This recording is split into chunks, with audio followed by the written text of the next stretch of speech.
Honourable members, please be seated.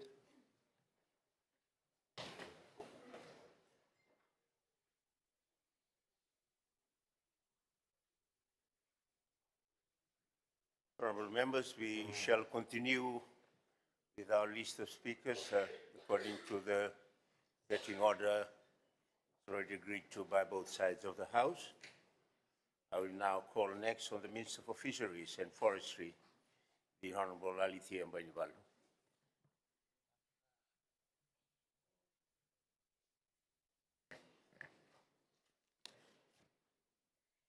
The Honourable Speaker of Parliament, the Honourable Prime Minister, Cabinet Ministers and Assistant Ministers, the Honourable Leader of Opposition, Honourable Members of Parliament, viewers tuning in live on Parliament's Facebook page, ladies and gentlemen, Bisayanda Winak. Honourable Speaker, I'd also like to acknowledge the traditional owners of the land where we gather. Navanoa turang nandonumai, wana turang na tisuba. Honourable Speaker, the coalition government has been running for 3 years and 2 months now.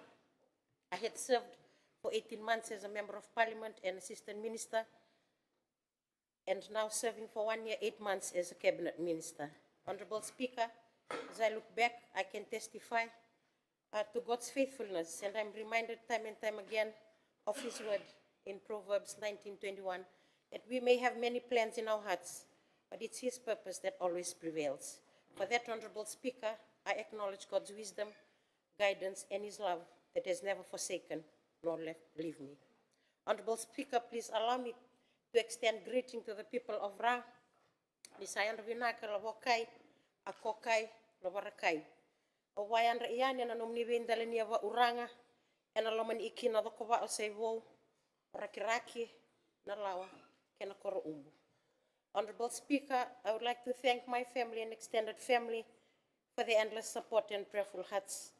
To my husband and my beautiful children, thank you for journeying with me and for bearing with me. What an experience it has been for us. Honourable Speaker, I'd also like to thank the Honourable Prime Minister for his continued foresight, his wisdom, and his vision for United Fiji.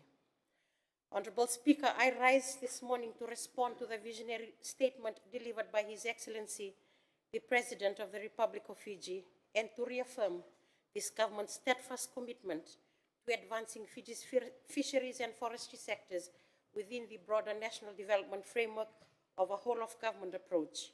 Honourable Speaker, His Excellency's emphasis on policy coherence, institutional coordination, and integrated service delivery reflects a governance model that recognizes that no sector operates in isolation.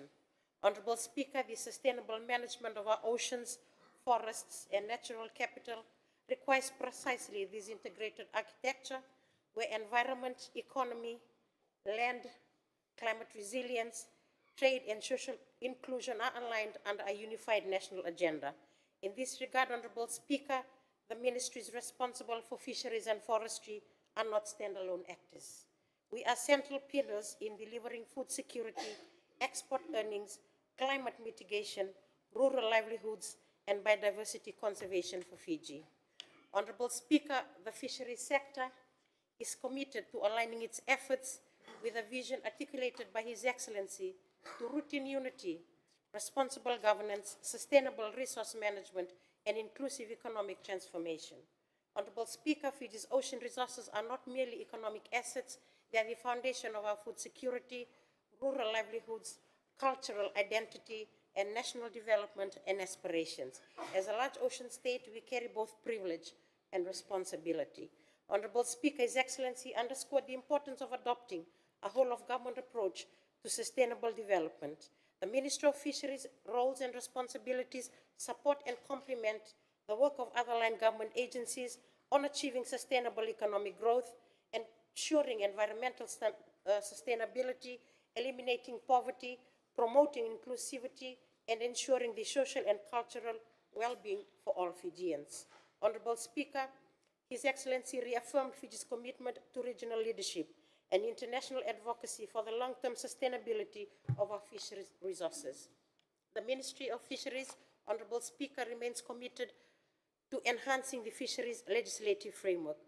Over the past 2 years, the ministry has achieved significant milestones, including the enactment of the Aquaculture Act of 2024, an act that regulates and promotes sustainable aquaculture practices, ensures environmental protection, supports livelihood and food security, and contributes to economic growth.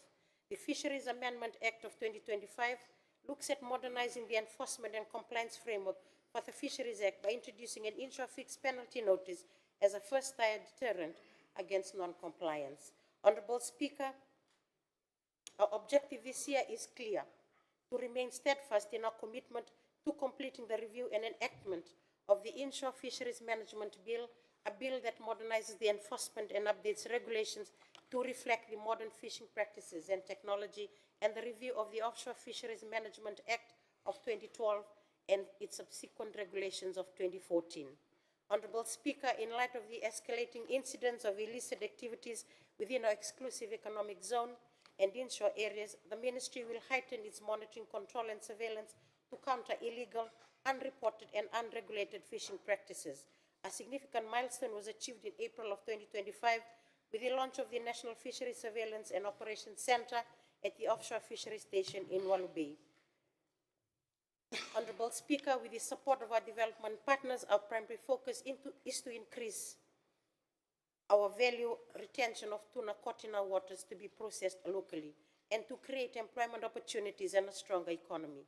The successful convening of the 9th Pacific Tuna Forum in Nadi in October last year reaffirmed Fiji's commitment to sustainable fisheries and ocean management. Honorable Speaker, in the inshore area, efforts are ongoing to support our licensed fishers' access to ice supplies across our 24 stations, with the 2 new stations scheduled for establishment this year, one in Dawaro in Undu Point, Maduata, and Koro in Lomaiviti, alongside preparatory work for Matakunea in the Kaundrove. The Ministry continues to support the fishers' cooperatives through the provision of startup capital, including boats and engines, as well as solar-powered freezers, and through technical training on fishing diversification to explore untapped fisheries resources such as deepwater snappers, diamond squid, and deepwater crab. Honorable Speaker, the Aquaculture Development Plan guides our commitment to transforming Fiji's aquaculture sector into a profitable, sustainable, and environmentally friendly activity. Work is currently underway focusing on giant clams, giant tiger prawn, white-legged shrimp, giant freshwater prawn, and tilapia, which offer opportunities to grow at an industrial level given the potential for rapid development. Our aim, Honorable Speaker, is to reduce reliance on imports and scale domestic production to meet the local demand. We are moving beyond raw exports, improving feed formulation, investing in value-added industries, and building traceability systems that guarantee ethical production and consumer trust. Honorable Speaker, efforts focus not only on production but also on improving our hatchery and aquaculture facilities. The Makongai Mariculture Research Center in Lomaiviti is undergoing rehabilitation and functional improvements with support from the Korean government, and completion is targeted for 2028. Honorable Speaker, the Ministry of Fisheries' core role is to ensure the sustainable management of fish stocks and associated marine ecosystems within our waters. Science-based decisions guide our approach to fisheries resource management, and this is evident in the adoption of the South Pacific Albacore Management Procedure at the Western Central Pacific Fisheries Commission meeting in December of 2025 in Manila, Philippines. A monumental achievement for Fiji, as this protects our domestic longline industry and secures the long-term viability of the fishery. Honorable Speaker, the Ministry is progressing Fiji's commitment to conserve the sustainably manage 30% of our marine areas by 2030. Our approach strikes a balance grounded in both scientific rigor and practical considerations, with a 30 by 30 commitment serving to reinforce and strengthen established fisheries management practices. The gazetting of the Tavarua Island Marine Reserve last year promotes marine biodiversity conservation and marine ecotourism, thereby contributing to our 30 by 30 commitment. The focus this year, Honorable Speaker, is on finalizing and launching key species management plans to guide our licensed fishers, communities, managers, enforcement officers, and policymakers in the conservation and management of specific key species. Our commitment embodies intergenerational stewardship, ensuring that future generations inherit healthy, productive, and resilient oceans. Honorable Speaker, rural and maritime communities are integral to national development, with coastal fisheries supporting thousands of households across Fiji. Women play a critical role in post-harvest processing and market supply chains. Our youth are increasingly entering aquaculture and value-added enterprises. The ministry is prioritizing community-based resource management, expansion of aquaculture initiatives, support for women-led enterprises, and skills development for our young Fijians. Inclusion is not a slogan, it is a development imperative. Honorable Speaker, climate change remains the defining challenge of our time. Rising sea temperatures, ocean acidification, and extreme weather events directly impact fish stock and coastal ecosystems. The fisheries sector is committed to strengthening adaptation efforts, supporting ecosystem restoration, and working with development partners to access climate finance that protects our communities and marine resources. Honorable Speaker, moving on to the forestry sector, forestry remains fundamental to ecological integrity, rural homes, and climate commitments. Approximately 60% of Fiji's land area remains under forest cover. Our forests serve as carbon sinks, biodiversity reservoirs, watershed protectors, and economic assets. The sector contributes substantially to export revenue of over 80 million Fiji dollars annually through timber, chips, value-added wood products, and non-timber forest products, while supporting land-owning units across the country. His Excellency, Honorable Speaker, spoke of sustainable development grounded in good governance and inclusivity. The forest strategy directly operationalizes these principles through the sustainable management of environmental stewardship. This is where the ministry priorities are responsible forest harvesting system, reforestation and forest landscape restoration, biodiversity conservation, and watershed protection. Honorable Speaker, landscape restoration initiatives align with national mitigation and adaptation goals, contributing to emission reduction commitments while enhancing ecosystem resilience. Honorable Speaker, the ministry continues to promote long rotation plantation forestry and enforce compliance standards to prevent overharvesting and land degradation. Honorable Speaker, a core tenet of forestry governance is that landowners remain central beneficiaries of sectorial progress. Customary land ownership structures are respected and strengthened through transparent royalty mechanisms, lease stampage payments, improved contract governance, and technical extension services. This ensures that forestry development translates into tangible improvements in livelihoods while safeguarding traditional land rights. His Excellency emphasis on inclusive growth finds practical expression in this landowner first policy framework. Honorable Speaker, a major milestone in strengthening the governance framework of the forestry sector was the passing of the Forestry Act of 2025, enacted by Parliament on 1st December of 2025.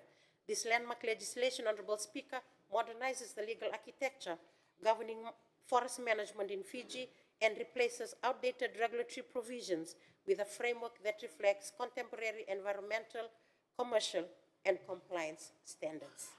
Honorable Speaker, the Forestry Act of 2025 delivers several key advancements. It strengthens compliance and enforcement mechanisms, including clearer monitoring powers and improved penalties to deter illegal harvesting and non-compliance. It streamlines and allows for transparent licensing procedures, clarifying operational requirements for harvesting, transport, processing, and export. It enhances sustainability safeguards, embedding responsible forest management, replanting obligations, and biodiversity protection into statutory requirements. And it improves governance and accountability structures, reinforcing oversight and public confidence in concession allocation processes. Honorable Speaker, these reforms provide regulatory certainty for investors while safeguarding landowner rights and environmental integrity. The objective is not deregulation, but smarter and more effective regulation, ensuring that economic growth and environmental stewardship move in parallel. In addition, Honorable Speaker, the Mahogany Bill has been tabled for its first reading in Parliament. This bill seeks to strengthen the governance, transparency, and long-term commercial viability of Fiji's mahogany industry, one of the country's most significant forest assets.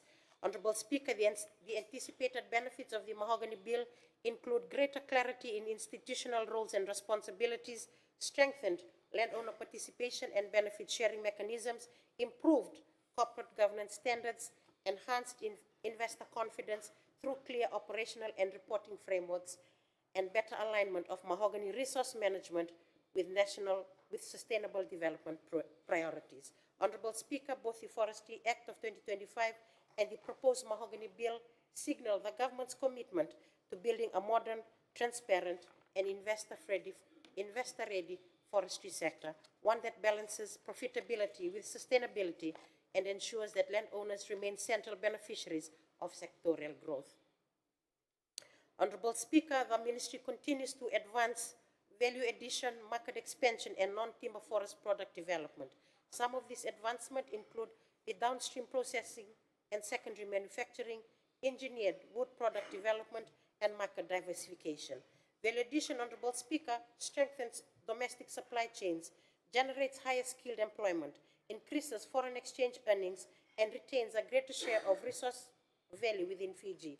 This direction, Honorable Speaker, is fully aligned with the National Industrialization Agenda referenced in His Excellency's address, which calls for economic transformation through innovation, processing, and enterprise development. Honorable Speaker, in parallel with timber value addition, the Ministry is advancing the development of non-timber forest products as an important diversification strategy. These include forest-based products such as medicinal plants, essential oils, resins, honey, handicraft materials, bamboo, and other natural resources.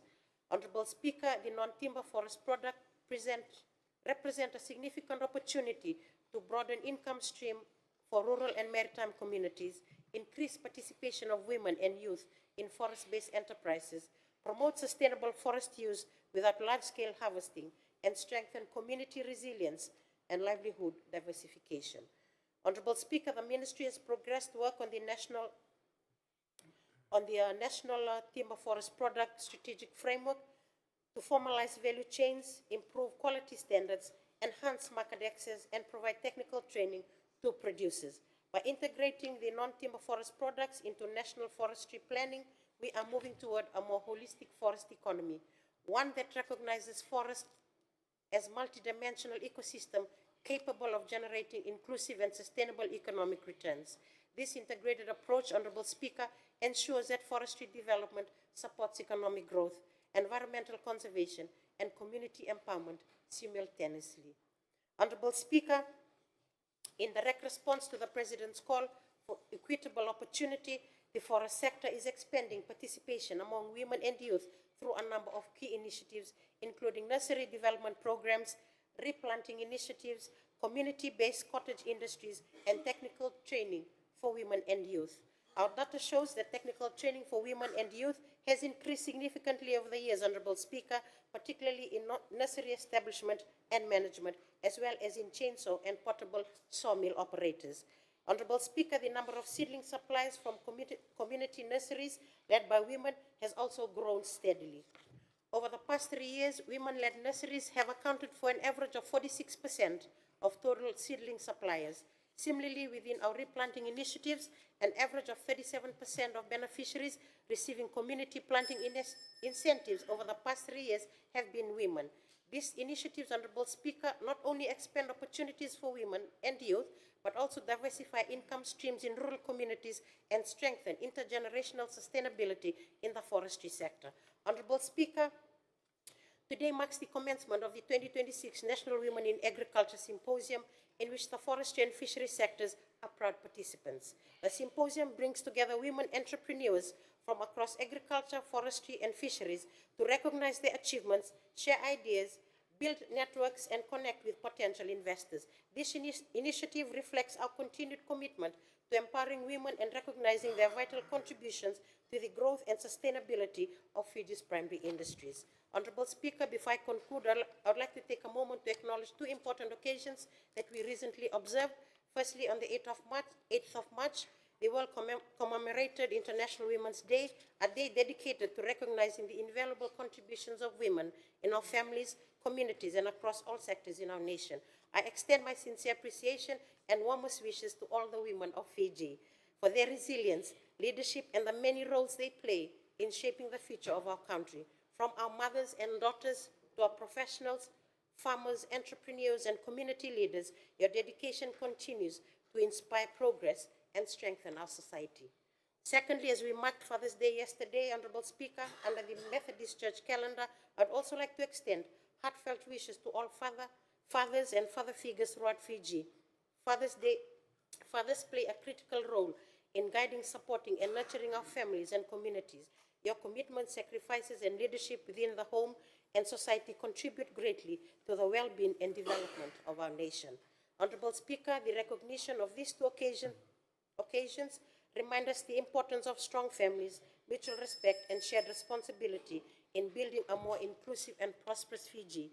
To all women and fathers of our beloved nation, I convey my sincere gratitude and best wishes. Honorable Speaker, His Excellency's address was a call for unity, reform, and responsible stewardship. The Minister of Fisheries and the Minister of Forestry stands ready to contribute decisively to that national agenda through strong governance, inclusive growth, sustainable management, and collaborative development. We remain committed to protecting our marine and forest resources while transforming them into drivers of resilient and equitable economic growth for all Fijians. Thank you very much, and may God bless us all. I thank the Honorable Alitia Mbanivalu, Minister of Fisheries and Forests, for her contribution. I now call on the Honorable Pramila Kumar to address the House. Mr. Speaker, sir, I acknowledge the address delivered by His Excellency the President at the opening of this session of Parliament. The speech we heard was hopeful. His Excellency spoke about unity, inclusion, integrity, good governance, decent work, poverty reduction, democracy, and respect for the rule of law. Mr. Speaker, sir, these are values every Fijian believes in. These are the things our people want to see reflected in their daily lives. But the problem is the widening gap between these fine words and the reality on the ground. Our people hear the government talk about inclusive growth, yet they struggle every day with the rising cost of living. They hear talk of integrity and good governance, yet what they see are scandals, secrecy, and double standards. And they hear talk of respect for the rule of law, yet time and again they see that laws bent, tested, and weakened. Mr. Speaker, sir, the President outlined the government's priorities and the legislative program that this Parliament is expected to deliver. In other words, it sets the benchmarks against which the performance of the government must be judged.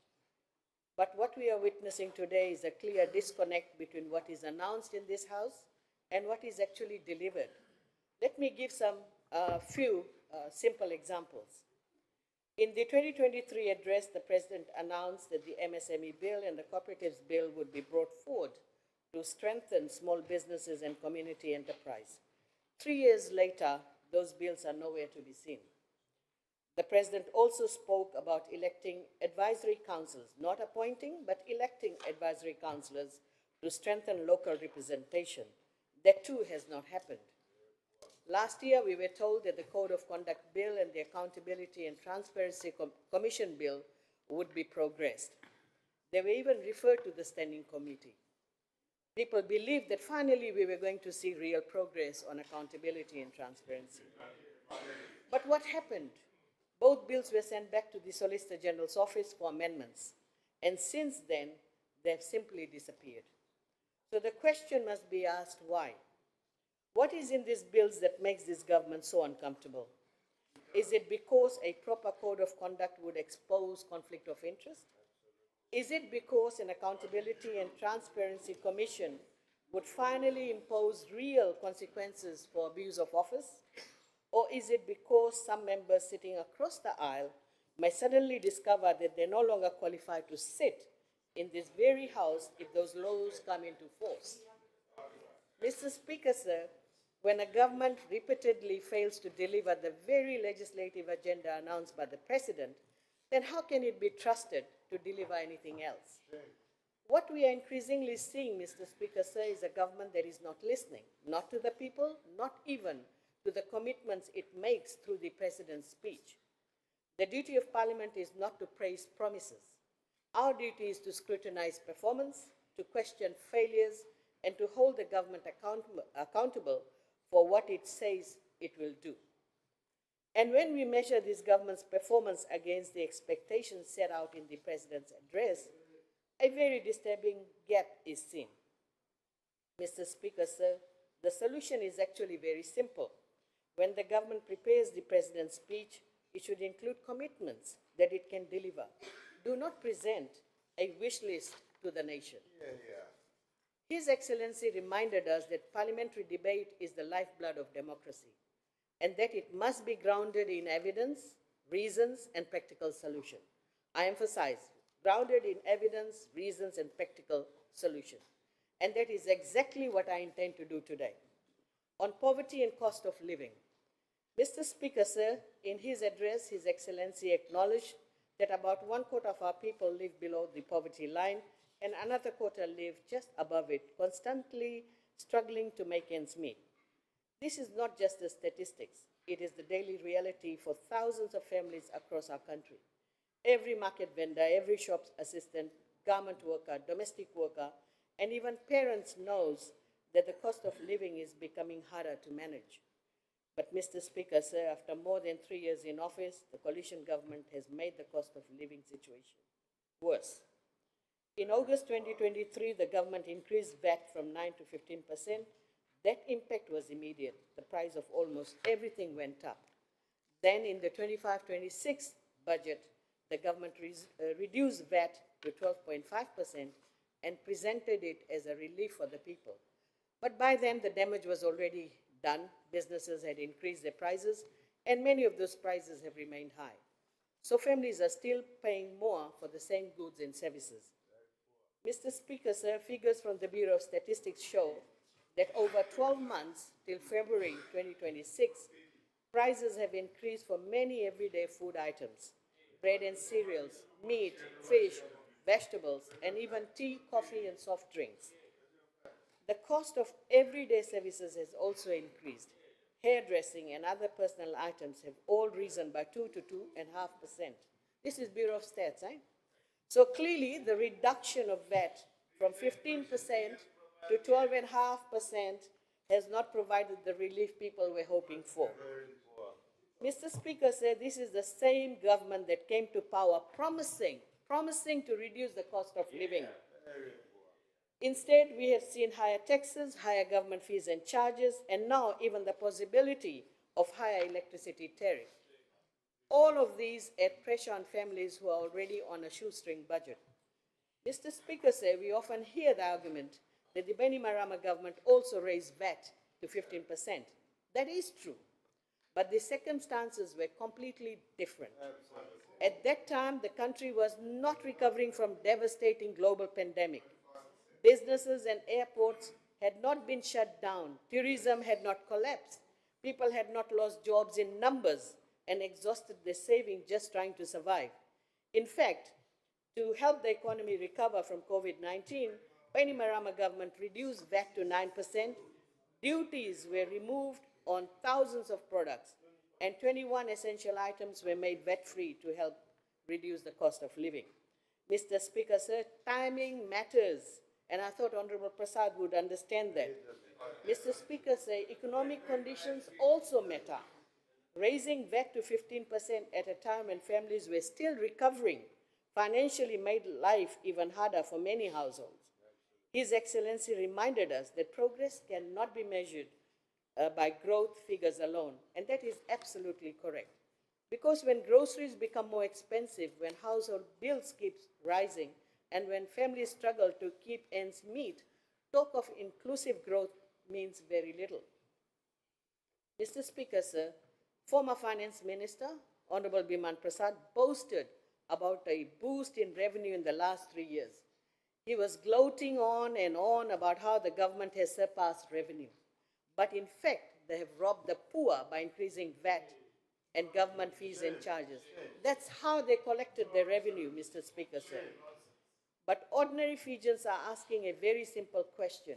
If revenue is rising, where is that money going to?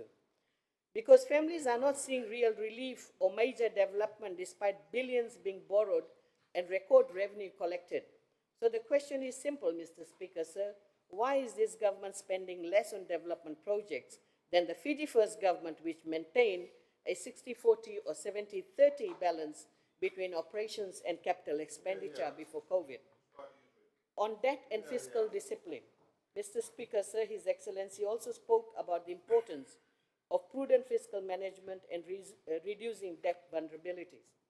When the government increased VAT from 9% to 15%, the nation was told that this was necessary to stabilize government finances and to pay debt. But what has happened since then? Mr. Speaker, sir, today this coalition government's operating expenditure alone is larger than the entire national budget of the Fiji First government in the 2022-2023 financial year. And that is shocking, Mr. Speaker, sir. And yet, borrowing continues at a rapid pace, not to build major infrastructure or respond to crisis, but mainly to fund day-to-day government spending. That is not building the economy, that is simply maintaining a very expensive government in Fiji's history. Mr. Speaker, sir, our debt obligations have grown significantly. The 2025-2026 budget shows that the government now needs 1.488 billion for debt financing. To put this into perspective, Mr. Speaker, sir, total debt servicing in 2022-2023 was about 743 million. Today, the financing requirement has doubled. In other words, the burden of debt is growing, not shrinking. Mr. Speaker, sir, do you know that the total debt under this coalition government, including the write-off of TELS loan, by July of 2026 would be around $2.7 billion. Fiji's debt level is getting into very dangerous territory, Mr. Speaker, sir. The previous government borrowed around 6.4 billion over 16 years, while dealing with more than, have you finished? The previous government borrowed around 6.4 billion over 16 years, while dealing with more than 14 cyclones and once-in-a-century pandemic. This government, without facing those kind of national emergencies, is on track to add more than 3 billion to the national debt in just one term. Mr. Speaker, so if the government is serious about controlling expenditure, then it must begin by looking at its own spending habits. One practical step is to reduce the number of ministers and assistant ministers. That alone would cut down on travel costs, government vehicles, support staff, and other administrative expenses. There must also be greater discipline in how public funds are used for official travel and meetings. And I wonder why Honorable Prasad, as a former finance minister and leader of NFP, not introduce simple measures, which he talked about in his manifesto, which is carpooling and hosting meetings and workshops in halls of schools and religious bodies. Most importantly, follow the rule of law. Appoint people on merit and carry out proper due diligence to avoid costly tribunals, commission of inquiry, and investigation that waste taxpayers' money. Mr. Speaker, sir, this government's own national development plan, led by the former minister, Honorable Biman Prasad, had a growth target of 5%. The growth over the last 2 years has been 3.5%, and for the next 3 years, the projection shows growth below 3%. So, how does this government expect to achieve 5% growth when the economy is moving in the opposite direction? Mr. Speaker, sir, targets are easy to write on the paper, but without the right policies, the right leadership, and the right environment for investment, those targets remain nothing more than pie in the sky. Private sector-led growth, more talk than actions. Mr. Speaker, sir, His Excellency described the private sector as the engine of growth, economic growth. We all agree that a strong private sector creates jobs, encourages investment, and drives economic development. Instead of giving the private sector room to grow, the government continued to expand its own role, borrowing heavily, and rely more and more on taxation. You cannot build a private sector-led economy while taxing, regulating, and crowding out the very sector you claim to support. Since coming into office, this government has increased the financial burden on businesses, especially MSMEs, squeezing profits and reducing the ability to invest, expand, or hire more workers. Mr. Speaker, sir, the 2025 Reserve Bank of Fiji Business Outlook Survey shows that investor confidence has declined. Businesses cite high operational costs, uncertain economic conditions, poor infrastructure, and competition as top constraint with uncertain economic conditions. Now, the leading issue. Net business outlook dipped to 30.4% and 32%, reflecting subdued 2025 conditions and amid tax hikes and global risk. And we are already seeing the consequences. Businesses are delaying expansion, some are holding back on hiring. We continue to hear about $1.6 billion of projects in the pipeline, but very little on the ground. Rule of law. Mr. Speaker, sir, in his address, His Excellency reminded this House that democracy must be sustained through dialogue, compromise, respect for the rule of law. He also emphasized that any constitutional review must be guided by democratic constitutionalism, good governance, and respect for the law. These are noble principles. They are the pillars upon which any functioning democracy must stand. But Mr. Speaker said the real measure of respect for the rule of law is not found in well-crafted speeches. It is found in the conduct of those who exercise power. And when we look carefully at the actions of this government over the past 3 years, the picture that emerges is troubling. We saw the dismissal of Commissioner of FICAC, a decision that a High Court later ruled was made without constitutional authority by the Prime Minister. That judgment should have been a moment of reflection for the government. And I ask, who advised the Prime Minister? Then came the Commission of Inquiry initiated by the Prime Minister himself.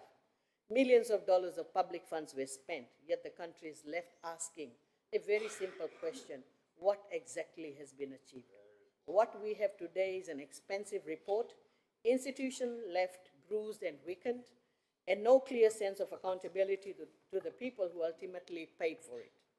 Mr. Speaker, sir, we also witnessed an attempt by the Prime Minister to assume control of Fiji National University without first changing the law that governs it. Again, I ask, who advised the Prime Minister? Only after strong criticism from the public, the stakeholders, this move was quietly reversed. When such incidents keep occurring, they cannot be dismissed as mere administrative mistakes. They begin to reveal a pattern that raises serious doubt about this government's commitment to the rule of law, and wrong, incompetent advice given to the Prime Minister time and time again. Mr. Speaker said, take the handling of Commission of Inquiry report itself. After all the attention it received and the resources invested in it, the only visible consequences have been the removal of Barbara Malimali and the departure of the Prime Minister's own hand-picked Attorney General, Mr. Graham Leong.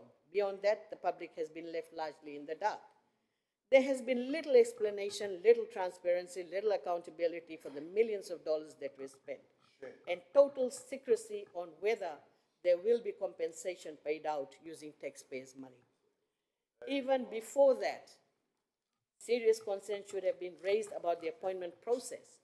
As chair of the Constitutional Officers Commission, the Prime Minister recommended the appointment of Barbara Malimali as chair of the Electoral Commission without proper due diligence. Again, who advised the Prime Minister? A process that should have raised serious concerns about her suitability. Mr. Speaker said the Prime Minister has also publicly stated his intention to abolish FICAC altogether, despite the clear constitutional requirement that such a step would require a change in constitution and our commitment under UNCAC. These developments raise fundamental questions about this government's respect for the independence of our institution. And once again, where is that competent advice coming from? The situation becomes even more troubling when we look at how JSC appointed John Rambuku as acting DPP, who had previously been sanctioned for professional misconduct. A tribunal later ruled that he should never have been appointed. Yet, after being removed as acting DPP, he was then appointed deputy DPP. Where is this competent, nonsensical advice coming from? Mr. Speaker said the public cannot help but ask, What standard are we applying when it comes to leadership of our most important legal independent institution? Are we strengthening the rule of law, or are we slowly drifting toward the rule of individuals? At the center of all this is a governing style that appears increasingly concentrated within the office of the Prime Minister, absorbing every crisis. But it does not strengthen governance. It weakens institutions, erodes accountability, and undermines public confidence. Mr. Speaker, if we are serious about protecting our democracy, then respect the rule of law cannot be selective. It must be constant, principled, and applied equally, especially to those who hold the highest office of power. Only then will the speech delivered by His Excellency truly carry meaning for the people of Fiji. In conclusion, Mr. Speaker, the President has offered a noble vision, but vision without delivery becomes illusion. Fijians do not judge governments by speeches. They judge governments by the grocery bill, the electricity bill, the hospital experience, the job prospect, and the ability to survive. By those measures, this government is falling short. And now to the people of Fiji, judge this government not by what it says in this chamber, but by what it has actually done and failed to do for you in your villages, settlements, and towns. Thank you, Mr. Speaker, sir. Thank the Honorable Premier Kumar for her contribution. I call next on the Minister for Agriculture, Waterways and Sugar Industry, the Honorable Thomas Itunamuna, for his contribution. Thank you, Honorable Speaker. Honorable Speaker, sir, the Honorable Prime Minister, members of this august House, ladies and gentlemen, Nsambulare, and a very good morning to you all. Honorable Speaker, sir, I rise to respond to the opening address delivered by His Excellency, the President of the Republic of Fiji, and I sincerely commend His Excellency's visionary address outlining fair, inclusive, and sustainable national priorities for 2026. As Minister for Agriculture and Waterways and Sugar Industry, I support His Excellency's vision and implementation of key policies and legislative that strengthens a resilient and sustainable agriculture sector. Honorable Speaker, sir, I wish to acknowledge the founder of the Catalyst Foundation, Mr. Robert.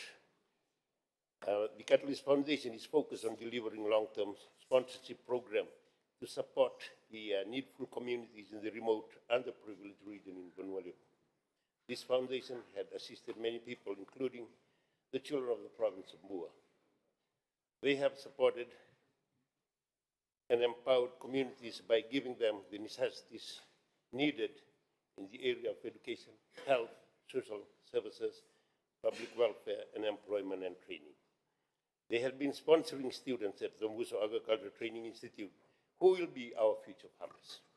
Once again, thank you very much, Mr. Probe, and I hope that you and your foundation will continue to commit and provide much-needed assistance to the vulnerable communities in Vanuatu.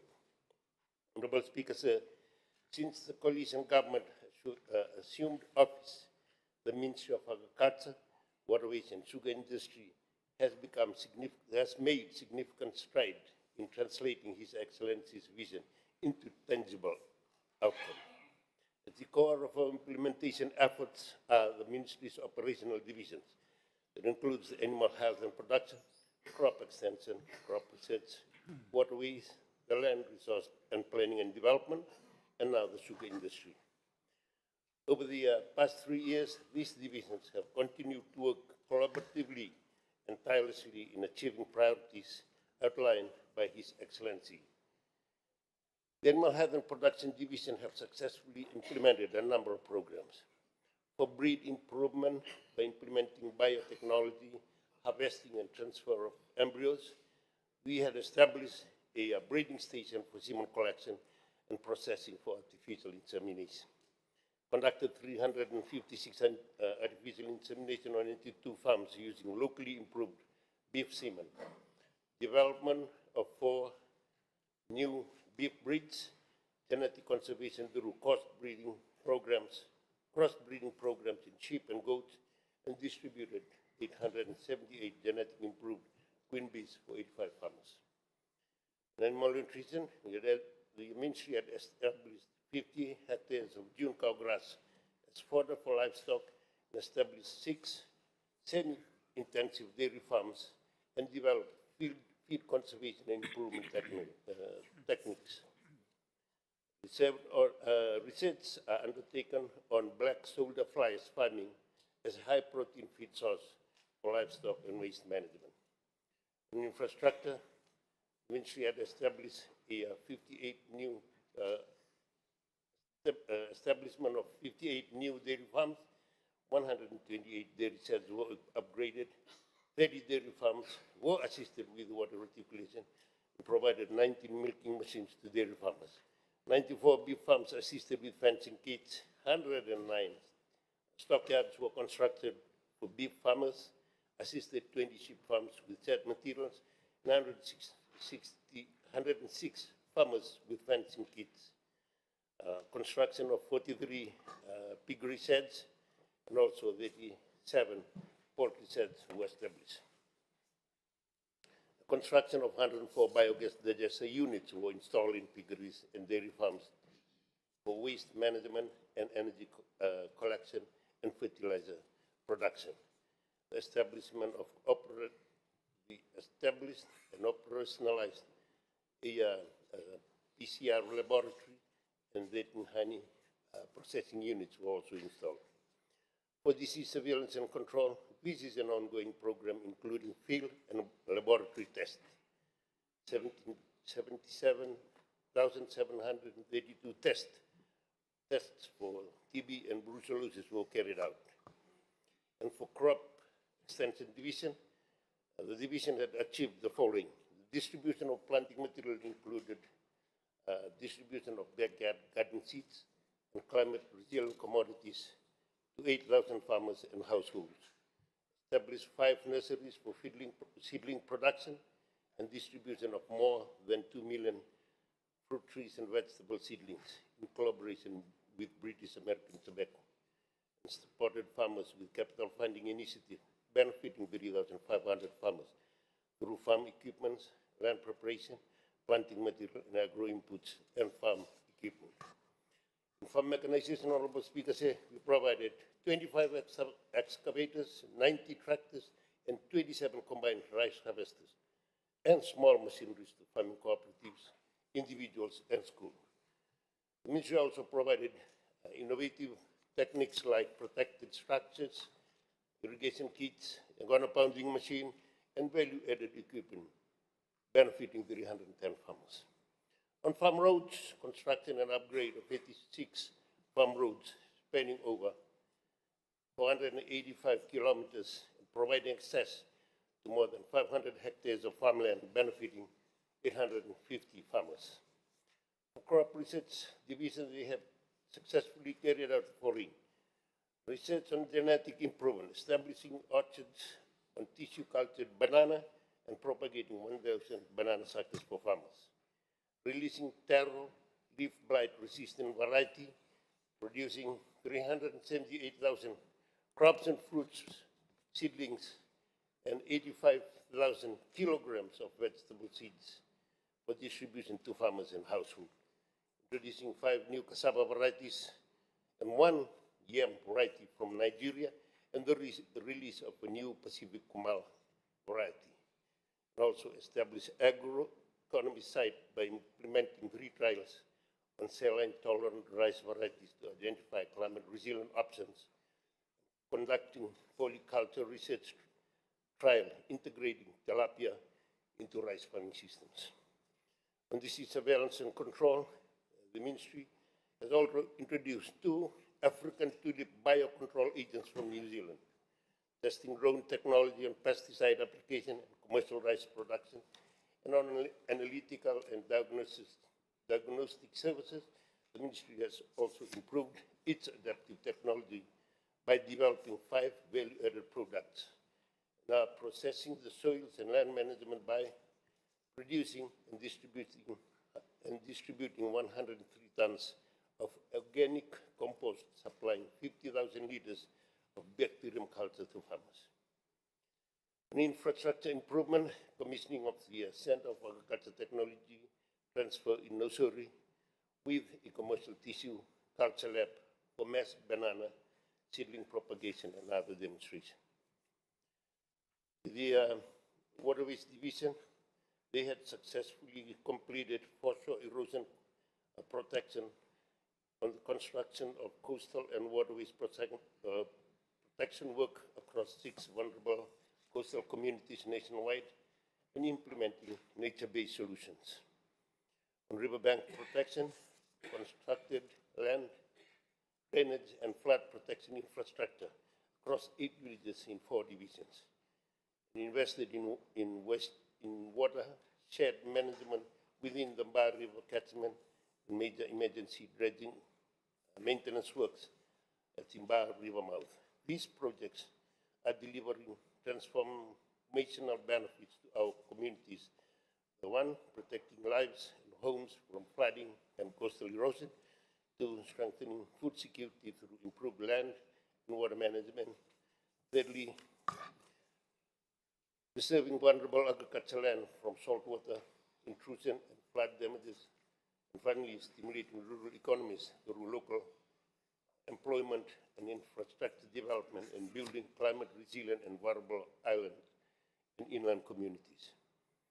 For the Land Resource Planning and Development Division, Honorable Speaker, the land use section had successfully developed and published the Fiji's land use cover map in collaboration with USP and Climate AI project. They had established sustainable land management and 6 climate smart agriculture demonstration plots. They had established 28 home gardens in school and schooled gardens using innovative box farming, mini protective shades, and trellising fencing. They had also established a soil loss data preliminary trial needed to review the national loss data. They had distributed 2,025,000 Kaliandra seedlings to naturally improve land health. And they also have 15,000 seedlings still in their nursery at the Corribio Research Station. Sugar industry, reform, mechanization, and diversification. Honorable Speaker, I thank the Honorable Prime Minister for the decision to merge the Ministry of Sugar Industry and the Ministry of Agriculture and Waterways. This merger will strengthen the sugar industry in increasing income to sugar farmers. Through collaboration with the industry stakeholders, the Ministry will focus on improved governance, transparency, efficiency from planting to milling. The coalition government in the last 3 years was able to upgrade almost 250 kilometers of cane access road, assisted 857 farmers with lease renewal, provided extensive grants and subsidies for fertilizer, weedicide, mechanization, and cane cutting support. Procured 12 cane planters and 16 fertilizer applicators, and especially working on hilly terrain harvesters. They had reduced the financial burden through parametric insurance, micro-bundle insurance, and saving through loans with reduced interest rate, and voluntary saving in Fiji, National Provident Fund, and the Unit Trust of Fiji. The Ministry is exploring on options for quality labors, customized harvesters, efficiency in milling, and providing initiatives based on quality performance. The Ministry is launching a long-term structural reform of the sugar industry, including recommendations from Food and Agriculture Organization and working with the European Union for further feasibility study of the sector. Honorable Speaker, sir, the sugar industry has huge potential and opportunities to increase farmers' income. This will be done by pooling resources to integrate activities such as research and development, technology transfer, extension and advisory service, and to develop policies and programs. Honorable Speaker, sir, as outlined in the Presidential Address, the government's focus remains on mechanization to reduce labor constraint, incentivizing farmers to increase productivity, structured reform for long-term sustainability, exploring renewable energy and generation from byproducts, and diversification into ethanols and refined sugar production. We recognize that improving cane production is the immediate priority, and without a stable and reliable supply of quality cane, downstreaming value adding is difficult. We will work closely with the farmers, millers, landowners, and industry stakeholders to restore confidence, boost productivity, modernize operation, and exploring new opportunities, technologies, as part of the government's long-term commitment to revitalizing the sugar industry. Honorable Speaker, sir, the Ministry has also conducted capacity building across all sectors for the farmers and the staff, building their knowledge, skills, and expertise. In addition, the Ministry is also in the process of reviewing the VEDI legislation and introducing the cover bill to improve the governance and to guide our future work. Honorable Speaker, sir, His Excellency rightly emphasized that progress cannot be measured by growth alone in agriculture. Growth must be translated into increased household income, reduced rural hardship, stronger food system, and greater participation of women and youth. We will therefore continue to advance climate-smart farming practices, improve irrigation and water management system, modernize farming technique, strengthen extensive services and farmers training, and enhance market access and value addition. Special emphasis will be placed on empowering farmers in interior, rural, and maritime communities, with the inclusion of women and youth. Honorable Speaker, sir, the vision outlined by His Excellency is one of unity in diversity, sustainability, resilience, and integrity in governance. The Ministry of Agriculture, Waterways and Sugar Industry embraces this call. We will pursue reform with discipline. We will prioritize productivity with sustainability. We will modernize without abandoning our farmers. And we will ensure that development reaches our interior, our rural, and maritime communities. Agriculture, waterways management, and sugar industry reforms are not isolated sectors. They are foundational to poverty eradication, economic diversification, climate resilience, food security, and national unity.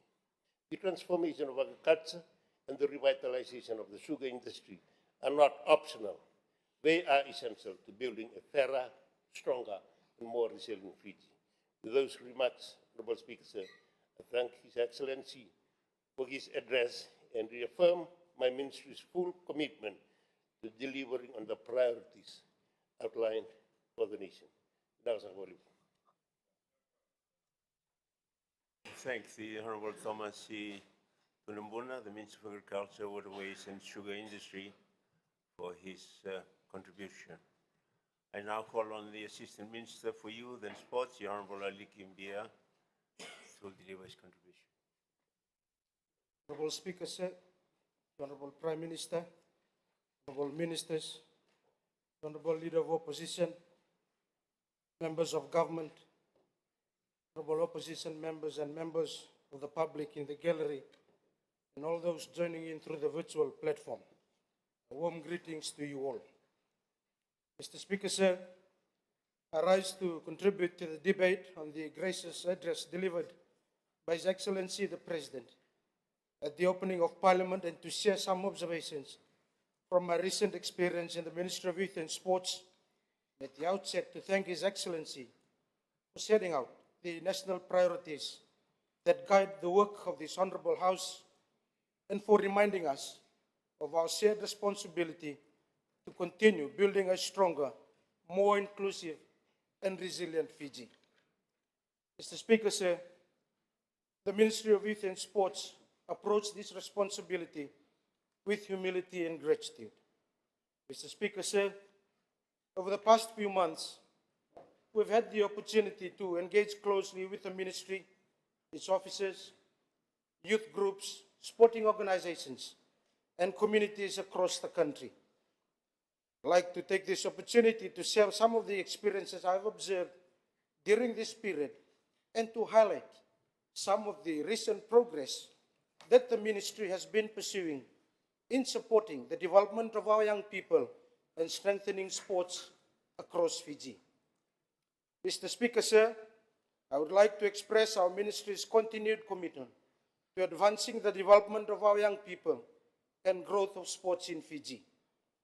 At the same time, Mr. Speaker, sir, the ministry would also like to acknowledge the work and contributions of the outgoing Minister for Youth and Sports, and during his tenure, he provided leadership to the ministry and supported a number of initiatives aimed at strengthening youth empowerment and sports development across the country.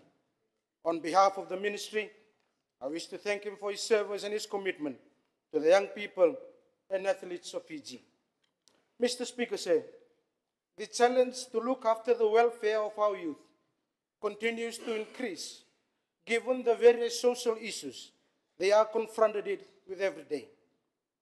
The ministry is always reminded of this, and they do so with a clear understanding that the responsibility before us is not simply to maintain programs, but to ensure that the work of empowering young people and strengthening sports development continues with focus and momentum.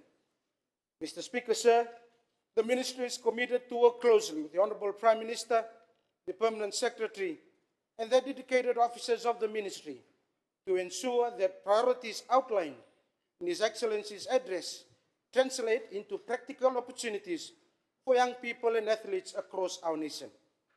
Mr. Speaker, sir, before speaking further on the work of the ministry, allow me to extend our nation's encouragement and support to the Fiji National Rugby Sevens team, both the men's and women's teams, for their recent performance at the Vancouver Sevens. These athletes continue to carry the pride and hopes of our nation every time they step onto that international stage. Their discipline, teamwork, and commitment inspire our young people across Fiji, and we wish them every success as they continue to compete against some of the best teams in the world. Mr. Speaker, sir, just on Saturday, the ministry convened the National Sports Conference, bringing together stakeholders from across the sports sector, including the Fiji Sports Council, the Fiji National Sports Commission, national sporting federations, coaches, administrators, and community representatives. The conference provided an important platform to reflect on the direction of sports development in Fiji and to strengthen coordination among organizations responsible for the nurturing of our athletes. One of the key messages that emerged from the conference was the importance of stronger collaboration across the sports ecosystem. Fiji continues to produce exceptional athletes, but sustaining this success requires effective coordination between sporting bodies, government agencies, and development partners. Strengthening this partnership will allow us to better support athletes from grassroots participation through to international competition. Mr. Speaker, sir, another important milestone that took place at the conference was the official launching of the Drug-Free Sport Fiji logo. This marks an important step in promoting integrity, fairness, and accountability within Fiji's sporting system. The establishment of Drug-Free Sport Fiji demonstrates our national commitment to protecting the well-being of athletes and ensuring that Fiji's sporting achievements are built on discipline, respect for the rule of competition, and adherence to the international anti-doping standards. Mr. Speaker, sir, the ministry also continues to support the development of sports infrastructure in communities that have historically had limited access to facilities. In this regard, commencing this month is the development of a multi-purpose hardcourt facility in Rotuma, together with plans for the establishment of a community sports ground as part of ongoing sports development efforts in the island. For communities such as Rotuma, sports facilities playing a vital role in encouraging youth participation, promoting healthy lifestyles, strengthening social cohesion, and creating opportunities for young athletes to develop their talents. Mr. Speaker, sir, in addition to sports participation, One of the key challenges facing many young people today is the transition from training into meaningful employment. To help address this challenge, the ministry has been working in partnership with the Social Innovation Fiji, an organization that focuses on connecting young people with employment opportunities locally.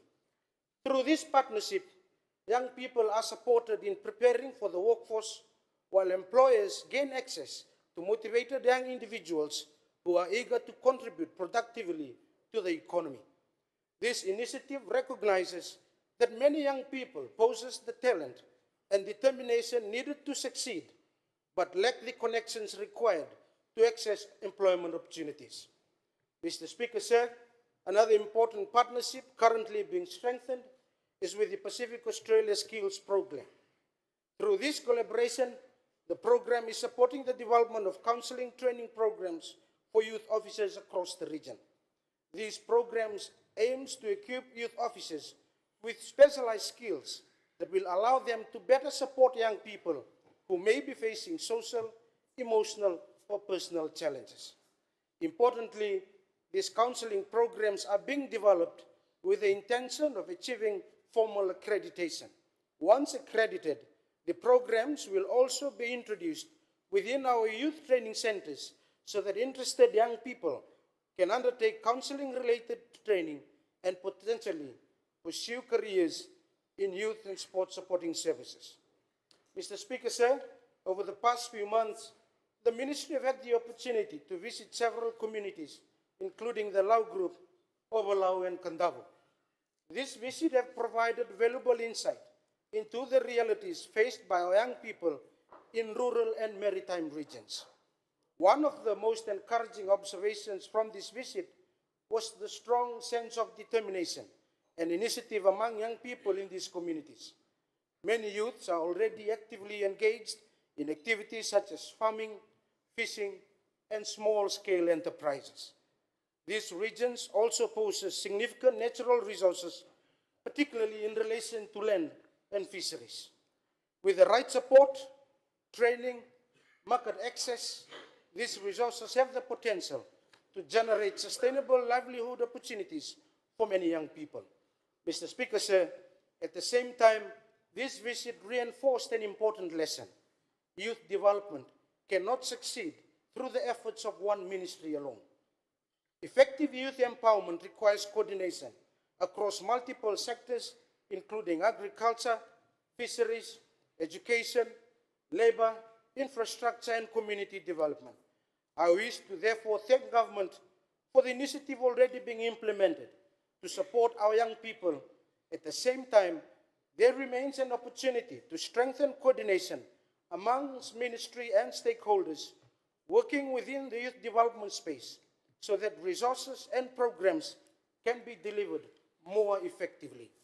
Mr. Speaker, sir, looking ahead, Fiji is also preparing for its participation in the Expo 2027 in Belgrade, Serbia, which will commence in April 2027.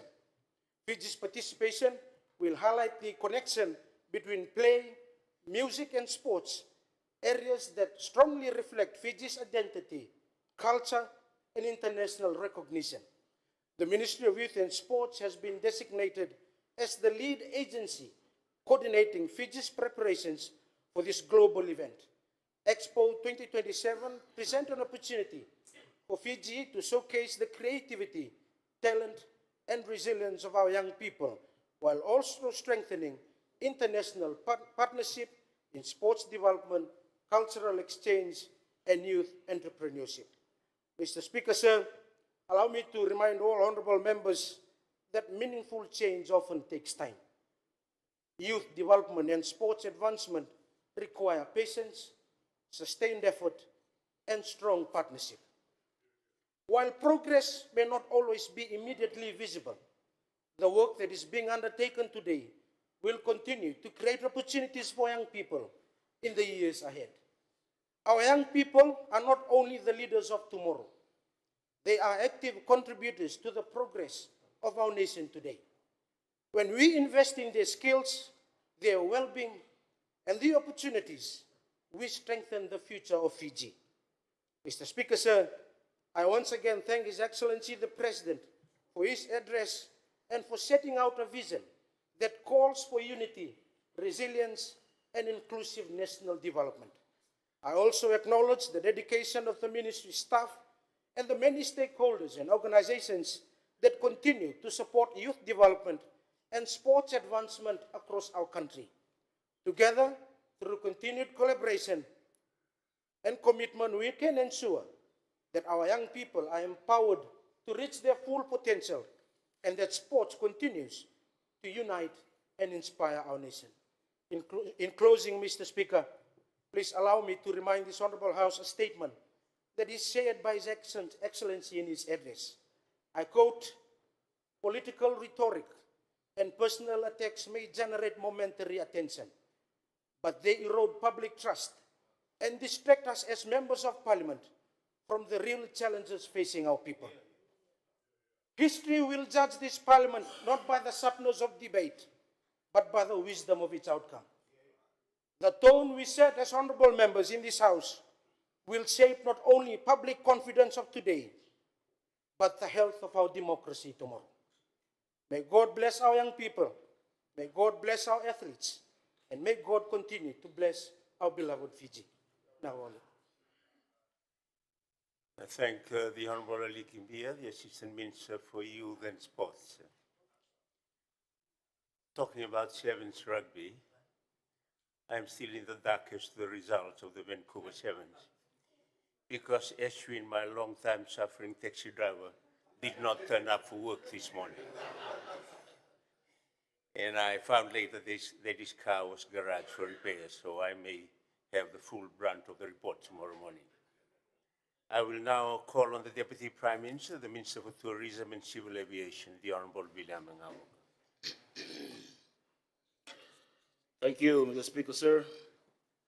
The Honorable Prime Minister, the Honorable Leader of the Opposition, Honorable Cabinet Ministers and Assistant Ministers, Excellencies, members of the Diplomatic Corps, our guests sitting in the gallery and watching through live stream, members of the media, ladies and gentlemen. I rise in response to the address delivered by His Excellency, the President of Fiji, in acknowledgement, support, and most importantly, with a commitment to act. His Excellency has set a decisive course for our nation. He called for unity in Fiji's diverse society. He called for economic growth that can withstand shocks and improve livelihood. He called for disciplined investments in infrastructure for development that reaches every province and every community. He called for legislation that strengthens governance. And above all, he called for delivery, real progress, not promises. Today, I lay the framework through which the Ministry of Tourism and Civil Aviation seeks to transform this vision into action.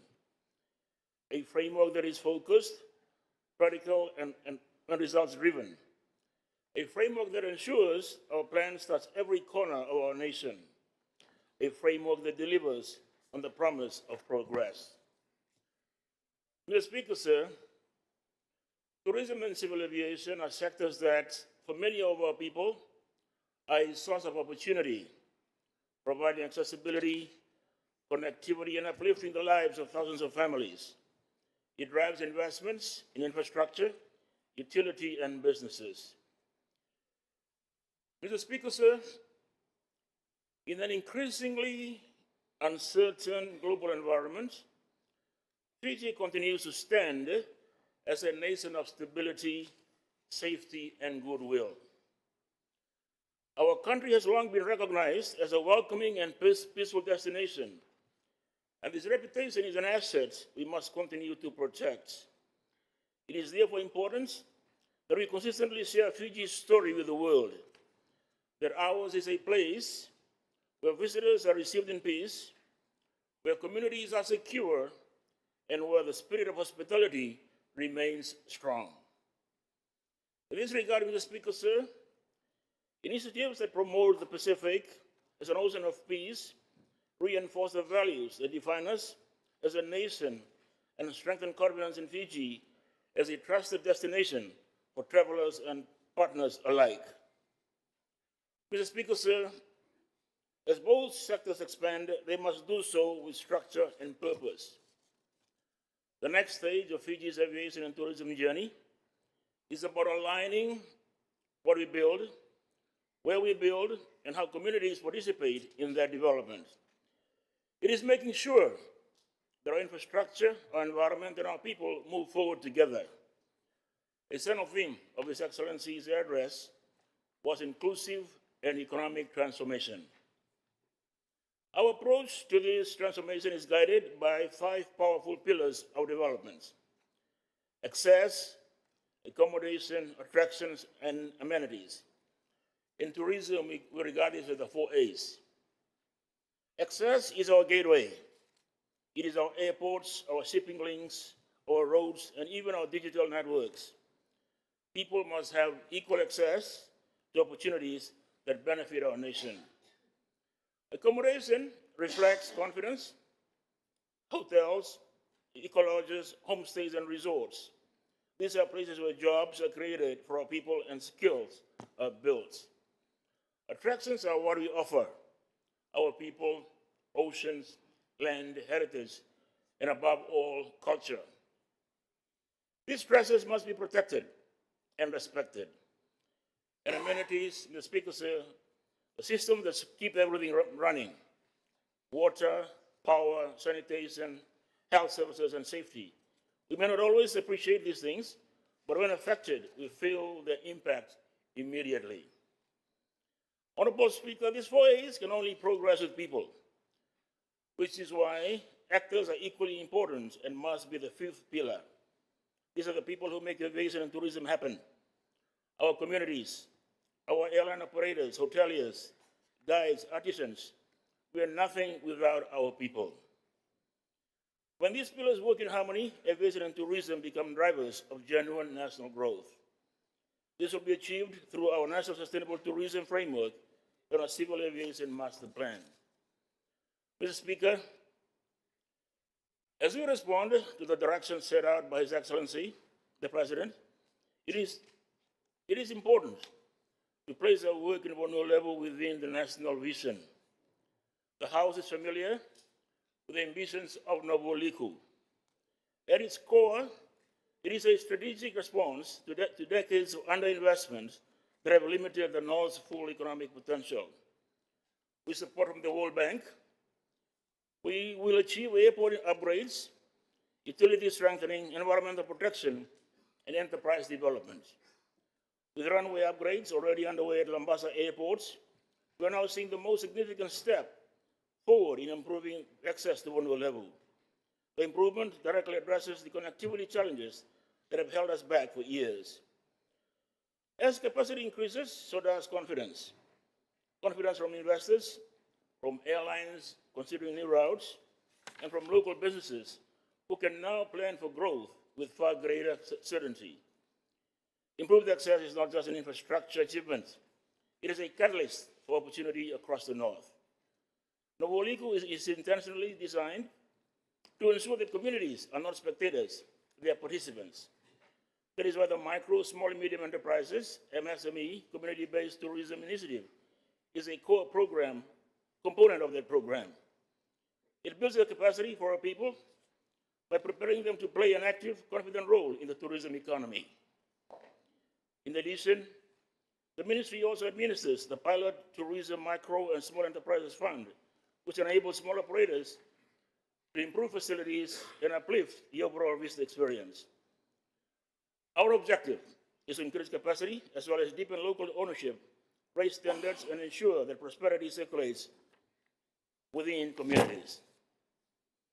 Mr. Speaker, sir, reaching out to maritime provinces is essential to achieving inclusive growth. The Lao Tourism Scoping Mission that we undertook weeks ago revealed world-class natural and cultural assets, reminding us of the importance of careful planning. Lao's beauty is pristine, and development must be done with respect. Following the scoping mission, the Fiji Navy conducted hydrographic mapping of Enfulanga with accurate navigational charts we can ensure safe maritime access while supporting environmental conservation. Our approach in Laos will remain community-led, low impact, and high value. High value, Mr. Speaker, we'll see the development of older bungalows, types of accommodation that are ideally suited for Laos. Conservation, heritage preservation, and local enterprise ownerships will guide every step. Mr. Speaker, aviation is key to Laos. Accessibility is the answer to Laos. Today we have 5 airports in the Laos group, in Tumbo, Moala, Onelao, Vivi, and Wonombalau. 4 of these airports are not all-weather, except for Tumbo, and the focus will be to make them all-weather so that we can take in tourism the numbers on any given day. Today, when it rains, some of these airports do not operate. This balanced approach will also extend to Namosi, Rewa, and Lomaiviti, particularly over Laos, with the rich heritage, ecological sites, and cultural depth. We need to support local businesses, align infrastructure, and plan carefully. The 5 ways extend far beyond our traditional tourism approach. Inclusive and balanced tourism strengthens our communities, strengthens our identities, upholds our culture, and nourishes our nation. Honorable Speaker, aviation is a driver for tourism growth. One cannot exist without the other. The Civil Aviation Master Plan, Fiji's first integrated aviation roadmap, outlines the future of airport upgrades, airspace management, regulatory oversight, and safety systems. It ensures the aviation sector keeps pace with potential vista growth. This underpins our access pillar at a national level, ensuring we build ahead of demand. Honorable Speaker, as part of this forward-looking approach, the Ministry is also advancing preparatory work on a feasibility study for the development of airport infrastructure in the Asawa region. The Asawa has huge potential for growth, and the project will soon invite expressions of interest to conduct a feasibility study. Additionally, we are exploring the revamp of Ngau airports to accommodate larger aircrafts. Ngau holds significant potential for tourism and broader economic activity, and a gateway for the development of the entire Lomaiviti group. Strengthening air connectivity to Ngau would enhance accessibility, stimulate local enterprise, and support more balanced provincial growth. Such investments will upgrade the airstrip and unlock a new corridor of opportunity for communities that have long been underserved. Modern and inclusive aviation planning is a catalyst to connectivity. It is economic foresight.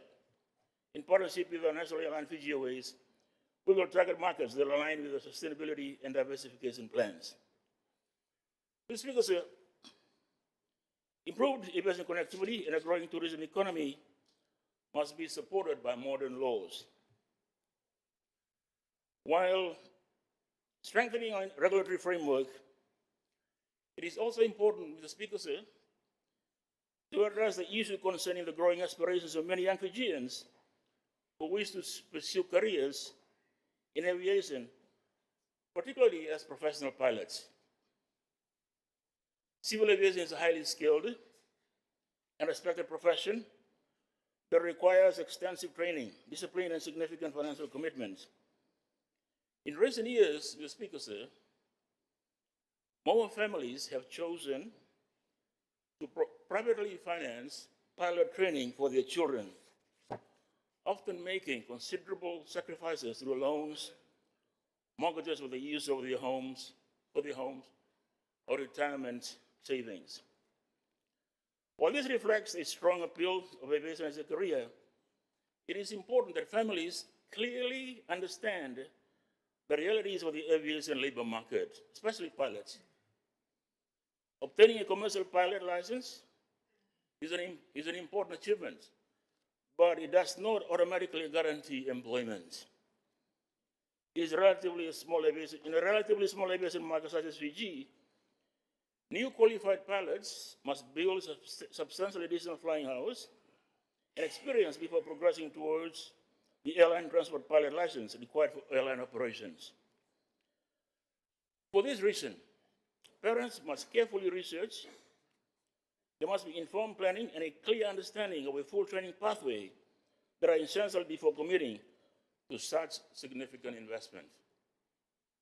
I've had visitors to my office, Mr. Speaker, sir, of a family who was selling roti parcels to fund their son to train as a pilot. And you're talking about close to $200,000 by the end of the day, Mr. Speaker, sir. So I'm pleading with parents to really understand the magnitude of the undertaking before they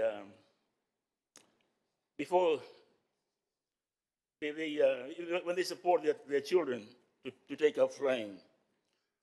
For 2026, about 101 candidates undertook the aptitude test with Fiji Airways as part of the process with TSLS to give them scholarships.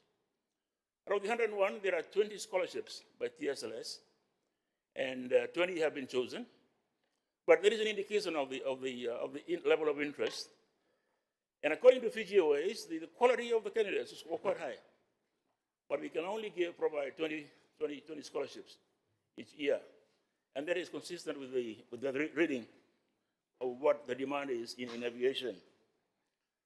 For these young students, there are other aspects in aviation they can take up, engineering,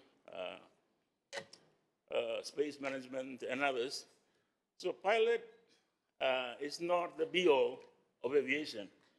And there are other fields where these are, as I say, highly qualified in medicine and health, where they can consider, as opposed to pilots, and then prevailing on the parents to undertake this high cost of privately funding pilot training. At the same time, the government continues to strengthen the broader framework that governs the aviation sector. The revised civil aviation bill, now nearing completion, will ensure a modernized and enhanced regulatory framework for civil aviation in Fiji, complying with international standards. Furthermore, Fiji's tourism legislation will establish a united system for industry and destination standards and sustainability, strengthening the values of the Fijian brand. Alongside this, the Commercial Use of Marine Areas Bill is now in consultation, known as the Kuma Bill. It addresses a long-standing legal and governance gap impacting the rights of customary owners, the integrity of marine resource management, and the certainty needed for sustainable commercial use of Fiji's viable marine areas. These laws, reforms, ensure stability and confidence for the future. Mr. Speaker, sir, this year's Fiji Tourism Convention, the theme was Tourism Beyond Boundaries, reflects the direction set out in the presidential address. Beyond boundaries means reaching new provinces, supporting MSMEs, modernizing our systems, and lifting infrastructure across the country. The aviation and tourism industry has shown it is ready. The national vision is clear. Our framework brings all of this together. The ministry enters the parliamentary year with a clear plan. Through the 5 A's, we will deliver balanced growth. Through Novualiku, we will unlock the North. Through careful community-led development in Lau and other provinces, we will widen opportunities. Through aviation modernization, we will sustain our connectivity. Through legislative reform, we will protect our global and regulation and good governance. Through MSMEs, supporting community initiatives, we will empower our people. Aviation and tourism in Fiji is moving from expansion by momentum to expansion by design. When growth is structured and inclusive, it does more than increase arrivals and connectivity. It nourishes livelihoods, it builds provinces, it protects heritage, it deepens resilience. That is our commitment, that is our direction, and this is how we will act. Let me just close, Mr. Speaker, sir, by focusing on what is happening today globally. I spent the last few days in Berlin, in Germany, with the ITB, which is a huge travel summit. And it was sad when certain people from across the globe could not make it to Berlin because of the turmoil in a part of the world. And I read with interest the comment by the governor of the Reserve Bank. Let's go out and tell the whole world Fiji is safe. The tourists can come to Fiji. But that is true, the Speaker, sir. Sometimes I wonder why I was born in a small island nation in the Pacific. But when you look at the global turmoil and all that we see today, I say I'm lucky that I was born in this part of the world which is safe, and people will look for a safe place to visit, and that is a country that I love called Fiji. Thank you, Mr. Speaker, sir. I thank the Deputy Prime Minister and Minister for Tourism and Civil Aviation, the Honorable William Ngaboka, his contribution. The Prime Minister is the last speaker for this morning's session. So, honorable members, we will now suspend our proceedings for lunch. Parliament will resume at 2:30 p.m. Thank you, honorable members.